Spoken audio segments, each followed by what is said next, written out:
నమస్తే. ప్రస్తుతం మనము నీలఫోరు ప్రభుత్వ దవాఖానలో ఉన్నాం. సో నా బ్యాక్గ్రౌండ్లో కనిపిస్తుంది ఒక నిర్మాణం కనిపిస్తూ ఉంది. సో ఈ నిర్మాణానికి సంబంధించి ప్రైవేట్ వ్యక్తులు ఒక మెడికల్ షాప్ని నిర్మిస్తున్నట్టుగా తెలుస్తోంది. సో నిన్నటి నుంచి కొంత ప్రచారం జరుగుతుంది. నీలఫోర్ హాస్పిటల్లో ఒక ప్రైవేట్ వ్యక్తులకు ఇక్కడ నీలఫోర్ హాస్పిటల్కి ఆపోజిట్లోనే ఒక పార్క్ ఉంటుంది. ఆ పార్కులో ఆ పిల్లలు ఆడుకునేందుకు ఒక కొంత పార్కు స్థలం, ఖాళీ స్థలం ఉంటుంది. ఆ స్థలంలో ఒక మెడికల్ షాప్ నిర్మాణం అయితే జరుగుతూ ఉంది. అది ప్రైవేట్ వ్యక్తులకు సంబంధించినటువంటి మెడికల్ షాపు. ఇది రాత్రి టైంలోనే ఈ యొక్క గోడలు మొత్తం లేపేసి ఇక్కడ ఒక మెడికల్ షాప్ను నిర్మిస్తున్నట్టుగా తెలుస్తోంది. దానికి సంబంధించినటువంటి ప్రస్తుతం మనం విజువల్స్ చూస్తూ ఉన్నాము. సో అయితే ఇక్కడ ఆశ్చర్యకరమైనటువంటి విషయం ఏంటంటే ఈ ప్రభుత్వ స్థలమైనటువంటి ఈ ప్రభుత్వ హాస్పిటల్లో మాత్రం ప్రైవేట్ వ్యక్తులకు ఎటువంటి పర్మిషన్ లేదు. బట్ ఒకవేళ పర్మిషన్కి ఇచ్చినప్పటికీ మాత్రం ఒకవేళ మెడికల్ షాప్ నిర్మాణం జరగాలన్నా లేదంటే ఇక్కడ ఏదైనా కట్టడం జరగాలన్నా ఆ కట్టడానికి సంబంధించి పూర్తి బాధ్యత గవర్నమెంట్కి ఉంటుంది. గవర్నమెంట్ అక్కడ మెడికల్ షాప్కి సంబంధించి కావచ్చు ఏదైనా ఒక నిర్మాణం చేపట్టి దాని తర్వాత టెండర్లకు పిలుస్తుంది. సో టెండర్లకు పిలిచిన తర్వాత టెండర్లో ఎవరు దక్కించుకుంటే వాళ్ళకు అది ఆ మెడికల్ షాపు నిర్మించుకోవడమో లేకపోతే ఇంకో కిరాణా షాపో లేకపోతే ఇతర ఏ షాప్ అయినా పెట్టుకోవడానికి అవకాశం ఉంటుంది. బట్ ఇక్కడ ఎక్కడ టెండర్లు పిలవలేదు, ఎటువంటి పర్మిషన్ లేదు.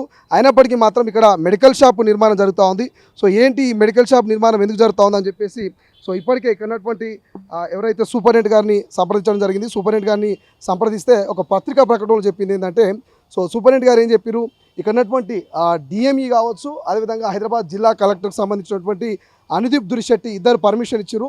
సో పర్మిషన్ మేరకే, అనుమతుల మేరకే ఈ యొక్క మెడికల్ షాపు సంబంధించినటువంటి నిర్మాణం జరుగుతుందని చెప్తా ఉన్నారు. ఒకసారి మనం ఈ నిర్మాణానికి సంబంధించి కూడా చూసుకోవచ్చు. సో ఇదంతా కూడా కేవలం రాత్రే నిర్మాణం జరుగుతున్నటువంటి ప్రచారం జరుగుతుంది.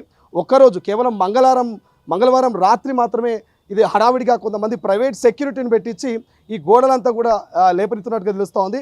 అంటే ఇప్పటికే ఇక్కడ నుంచి చాలా వ్యతిరేకత వస్తూ ఉంది. గతంలో సైతం కొన్ని ఆరోపణలు వచ్చినాయి ఈ నీలఫోర్ హాస్పిటల్ విషయంలో. సో అనేకమైనటువంటి అంశాలు మనం గతంలో వెలుగు చూసాం. బట్ ఇప్పుడు మాత్రం అసలు విషయం ఏంటంటే ఆశ్చర్యకరమైనటువంటి విషయం ఏంటంటే ఒకసారి ఈ జూమ్ చేసేటువంటి ప్రయత్నం చేయొచ్చు. సో నీలఫోర్ ఆసుపత్రి క్యాంపస్లో నిర్మాణానికి ఎవరి అనుమతులు ఇవ్వలేదు. జిల్లా కలెక్టర్ అనుదీప్ దురిశెట్టి ఒక ప్రకటనలు తెలియజేస్తూ నీలఫోర్ దవాఖానలోని పార్కు స్థలంలో నిర్మాణాలు చేపట్టేందుకు ప్రైవేట్ వ్యక్తులు ఎవరికీ ప్రభుత్వం అనుమతి ఇవ్వలేదని జిల్లా కలెక్టర్ అనుదీప్ దురిశెట్టి ఒక ప్రకటనలో తెలిపారు. సో నీలఫోర్ ఆసుపత్రి సూపరింటెండెంట్ ఆసుపత్రి స్థలంలో ప్రైవేట్ మెడికల్ షాప్ నిర్మాణం కోసం డిఎంఈ హైదరాబాద్ కలెక్టర్ నుండి అనుమతులు తీసుకున్నామని తెలియజేస్తున్నట్టుగా తన దృష్టికి వచ్చిందని, అనుమతి ఇచ్చినట్లు సూపరింటెండెంట్ తెలియజేయడం అవాస్తవం అంటూ కలెక్టర్ తెలిపారు. అయితే ప్రభుత్వ అనుమతి లేకుండా ఎవరైనా నీలఫోర్ ఆసుపత్రిలోని స్థలంలో నిర్మాణాలు చేపడితే సంబంధిత వ్యక్తులు అధికారులపై చర్యలు తీసుకోవడం జరుగుతున్నట్టు సో జిల్లా కలెక్టరే క్లియర్గా చెప్తా ఉన్నాడు. అయినప్పటికీ మాత్రం ఇక్కడ ఉన్నటువంటి నీలఫోర్ దవాఖానలో ఉన్నటువంటి సూపరింటెండెంట్ మాత్రం మరి పర్మిషన్స్ వచ్చినాయి. ఇటు డిఎంఈ కావచ్చు అదేవిధంగా ఏదైతే డిఎంఈ కావచ్చు జిల్లా కలెక్టర్ ఇద్దరు పర్మిషన్లు ఇచ్చిందని మాత్రం సూపరింటెండెంట్ గారు ఓ ప్రకటనలో పేర్కొనడం కొంత ఆశ్చర్యానికి గురి చేస్తూ ఉంది. సో నీలఫోర్ దవాఖాన అంటే వివాదాలకు కేర్ ఆఫ్ అడ్రస్గా మారింది. గతంలో సిఎస్ఆర్ఎఫ్ ఫండ్స్ విషయంలో కావచ్చు, బ్లడ్ బ్యాంకులో అక్రమాల వ్యవహారంతో వార్తల్లో నిలిచిన ఈ దవాఖాన తాజాగా మరో వివాదంతో అయితే వార్తల్లోకి ఎక్కింది. సో ఈ హాస్పిటల్ ఆవరణలో ఉన్నటువంటి పార్కు స్థలంలో మంగళవారం రాత్రి నుంచి ఒక వ్యక్తి ప్రైవేట్ మెడికల్ షాప్ నిర్మాణ పనులు ప్రారంభించారు. అయితే సర్కార్ జాగాలో మెడికల్ షాప్ నిర్మాణానికి ఎలాంటి పర్మిషన్ లేవని అక్రమంగా నిర్మిస్తున్నారని ప్రచారం జరుగుతున్నది. ఇంత జరుగుతున్న అటు ఉన్నతాధికారులు కానీ సో ఇటు ప్రభుత్వానికి సంబంధించినటువంటి అధికారులు కానీ ఎవరు కూడా పట్టించుకున్నటువంటి పరిస్థితి. అయితే ఈ నిర్మాణానికి సంబంధించి సో పెద్ద ఎత్తున వైద్య ఆరోగ్య శాఖలో ఉన్నటువంటి ఉన్నతాధికారుల వరకు పెద్ద ఎత్తున చేతులు మారుతున్నాయి, డబ్బులు అనేటువంటి చర్చ అయితే మనకు జరుగుతూ ఉంది. సో ఒకసారి మనం ఈ నిర్మాణం దగ్గర మనం చూసుకోవచ్చు. సో ఎగ్జాక్ట్లీ నీలఫోర్ ఆసుపత్రికి ఆపోజిట్లోనే ఉన్నాం. సో ఆపోజిట్లో ఉన్నటువంటి ఈ ఖాళీ స్థలం ఏదైతుందో ఈ ఖాళీ స్థలం అంతా కూడా ఒక పార్కుగా ఉండేది. సో దీనికి గతంలో ఇదే నీలఫోర్ హాస్పిటల్కి గతంలో ఒక మెడికల్ షాప్ ఉండేది. 2009లో నీలఫోర్ దవాఖానకు ఎదురుగా అద్దె ప్రాతిపదికన ఒక ప్రైవేట్ మెడికల్ షాప్ ఏర్పాటు చేశారు. గడువు ముగిసిన తర్వాత కూడా ఖాళీ చేయకపోవడంతో నిర్వాహకులు అధికారులు నోటీసులు ఇచ్చి దీంతో ప్రైవేట్ మెడికల్ షాప్ ఓనర్ హైకోర్టుకు వెళ్ళడం, కోర్టు కూడా దవాఖానకు అనుకూలంగానే తీర్పు ఇచ్చింది. దీంతో మెడికల్ షాప్ను ఖాళీ చేయించారు. ఇప్పుడు నీలఫోర్లో కొత్త భవనం నిర్మిస్తుండటంతో గతంలో మెడికల్ షాప్ ఉన్న పాత భవనాన్ని కూల్చేశారు. ఈ క్రమంలోనే హాస్పిటల్ ఎంట్రన్స్లో ఉన్న పిల్లల ఆడుకునే పార్కులో మంగళవారం రాత్రి మెడికల్ షాప్ కోసం కొందరు హడావుడిగా నిర్మాణాలు చేపట్టినట్టు తెలుస్తోంది. ప్రైవేట్ సెక్యూరిటీని కూడా ఏర్పాటు చేసుకొని బుధవారం తెల్లవారిసరికి గోడలు కూడా లేపేశారు. దీని వెనక పాత మెడికల్ షాప్ నిర్వాహకులు ఉన్నట్లు కొంత ప్రచారం జరుగుతుంది. బట్ ఏదేమైనప్పటికీ మాత్రము మేము అనుమతులు ఇవ్వలేదంటూ జిల్లా కలెక్టర్ చెప్పడం, అదేవిధంగా డిఎంఈ చెప్పడం, సో ఇదంతా కూడా ఇప్పుడు ప్రస్తుతం చర్చనీయాంశంగా మారింది. సో ఒకసారి మనం హాస్పిటల్ ముందే ఉన్నాము. తొలి వెలుగు ఎక్స్క్లూజివ్గా నీలఫోర్ హాస్పిటల్కి వచ్చింది. ఒకసారి నా ముందు మీరు చూసుకోవచ్చు ఇక్కడ నీలఫోర్ ఆసుపత్రి అని చెప్పేసి మీకు బోర్డు కనిపిస్తుంది కదా. నిత్యం ఎంతోమంది ఇక్కడికి వస్తూ ఉంటారు, పోతూ ఉంటారు. అటువంటి ప్రభుత్వ నీలపూర్ ఆసుపత్రిలో ఎగ్జాక్ట్లీగా ఈ ఆసుపత్రికి ఆపోజిట్లో ఉన్నటువంటి ఇదంతా కూడా ఖాళీ స్థలం. ఒకసారి ఈ ఖాళీ స్థలాన్ని చూపించే ప్రయత్నం చేస్తా. సో ఇదంతా కూడా ఒకసారి అజయ్ ఇదంతా జూమ్ చేయి. ఇదంతా కూడా ఖాళీ స్థలం.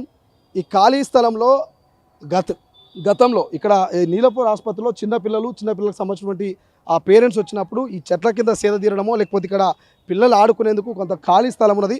సో ఈ ఖాళీ స్థలానికి సంబంధించి ఈ ఖాళీ స్థలంలో మరి కొంతమంది ప్రైవేటు వ్యక్తులు, కొంతమంది ఆరోగ్య శాఖలో ఉన్నటువంటి ఉన్నతాధికారుల చొరవతో మరి కోట్ల రూపాయలు చేతులు మారినాయి. ఈ యొక్క ప్రైవేటు నిర్మాణానికి సంబంధించి ఇక్కడ మరి మెడికల్ షాప్ నిర్మాణం జరగబోతున్నది అనేటువంటి ఒక చర్చ అయితే జరుగుతుంది.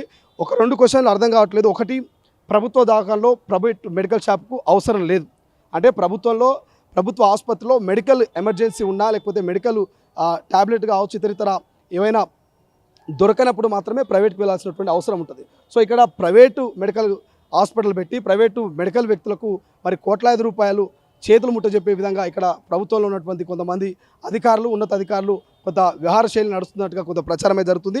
బట్ ఏదేమైనప్పటికీ ఇప్పటికైతే ప్రభుత్వం నుంచి ఎటువంటి స్పందన రాలేదు.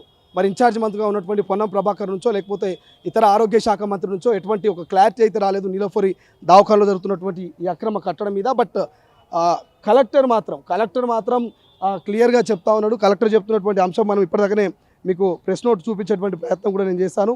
సో నీలపూర్ ఆసుపత్రికి సంబంధించి అనుదీప్ దురిశెట్టి, జిల్లా కలెక్టర్ అనుదీప్ దురిశెట్టి చేసినటువంటి ఒక ప్రకటన అయితే మనం ఇప్పటివరకు చూసాము. ఇదంతా కూడా అవాస్తవం అని చెప్తా ఉన్నాడు జిల్లా కలెక్టరు. ఇక్కడ ఎక్కడ కూడా పర్మిషన్లు ఇవ్వలేదు. డిఎంఈ కావచ్చు, అదేవిధంగా మరి జిల్లా కలెక్టర్ ఎక్కడైతే పర్మిషన్ ఇవ్వలేదు అంటా ఉన్నారు. బట్ సూపరింటెండెంట్ గారిని కూడా కలిసే ప్రయత్నం చేస్తాం లోపలికి వెళ్ళి. సో అక్కడటువంటి ఆ సూపరింటెండెంట్ గారు కూడా మరి ఈవినింగ్ లోపు ఒక క్లారిటీ ఇస్తాం, కొంత అధికారులతో మాట్లాడుతున్నాము, ఒక ప్రెస్ మీట్ పెట్టి మరి యొక్క నిర్మాణం మీద మేము క్లారిటీ ఇస్తామని చెప్తా ఉన్నారు. చూద్దాం ఏం జరుగుతుందో. ఇట్లా ప్రభుత్వ పార్కుల్లో, ప్రభుత్వ స్థలాల్లో, ప్రభుత్వ హాస్పిటల్లో, ప్రభుత్వ బడులలో అక్రమంగా మరి ప్రైవేటు వ్యక్తులు చొరబడి ఇక్కడ నిర్మాణాలు జరుగుతూ ఉంటే కూడా చూసి చూడనట్టుగా వదిలేస్తూ మరి ప్రైవేటు వ్యక్తులకు మద్దతు ఇస్తూ కోట్ల రూపాయలు చేతులు మారుతూ ఉంటే ప్రభుత్వాలు ఏం చేస్తున్నాయి, మంత్రులు ఏం చేస్తూ ఉన్నారు, ముఖ్యమంత్రి గారు ఏం చేస్తున్నారు అంటూ పెద్ద ఎత్తున ప్రజల నుంచి ప్రశ్నల వర్షం కురుస్తూ ఉంది. మరి ప్రభుత్వం ఇప్పటికైనా జోక్యం చేసుకుంటుందా? ఇన్ఛార్జ్ మంత్రి పొన్నం ప్రభాకర్ లేకపోతే వ్యవసాయ శాఖ ఏదైతే ఆరోగ్య శాఖకు సంబంధించినటువంటి మంత్రి దామోదర్ రాజనరసింహారెడ్డి గారి నుంచి ఏమైనా ప్రకటన వస్తుందా, లేకపోతే ఈ ఆసుపత్రికి సంబంధించినటువంటి సూపరింటెండెంట్ నుంచి ఏమైనా ప్రకటన వస్తుందా అనేది చూడాల్సినట్టు అవసరం ఉంది. కెమెరా పర్సన్ అజయ్తో శ్రీశైలం, తొలి వెలుగు, హైదరాబాద్, నీలపూర్ హాస్పిటల్. ప్రపంచంలో ఏ మూల ఏ క్షణం ఏం జరుగుతుందో వేగంగా తెలుసుకోవడానికి తొలి వెలుగు వాట్సాప్ ఛానల్ని ఫాలో చేయండి.